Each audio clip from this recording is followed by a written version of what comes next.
Bunge la New Zealand lapinga sheria tata kuhusu wazawa. Siku ya Alhamisi, Aprili 10, 2025. Bunge la New Zealand kwa kura nyingi lilipinga mswada tata unaojulikana kama mswada wa kanuni za mkataba wa Waitangi kwa kura 112 dhidi ya 11.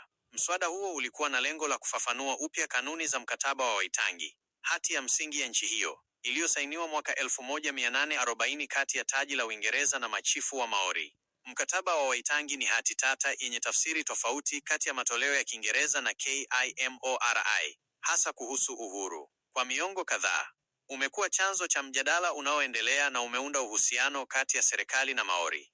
Mswada uliokataliwa ulilenga kuweka ufafanuzi maalum wa kisheria kwa kanuni za mkataba na kutumia haki hizo kwa usawa kwa wananchi wote wa New Zealand. Pendekezo hili lilizua malalamiko makubwa kutoka kwa umma, huku bunge likipokea maoni zaidi ya 300,000 yaliyoandikwa, ambapo 90% yalipinga mswada huo.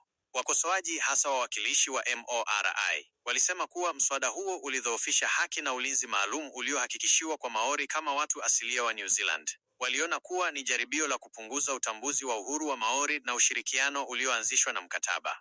Kukataliwa kwa mswada huo kwa kura nyingi katika bunge kulishangiliwa na kuimbwa kwa wimbo wa kitamaduni wa Kimaori, Waiata, ndani ya bunge. Matokeo haya yanasimamisha kabisa maendeleo ya mswada huo kuelekea kura ya mwisho.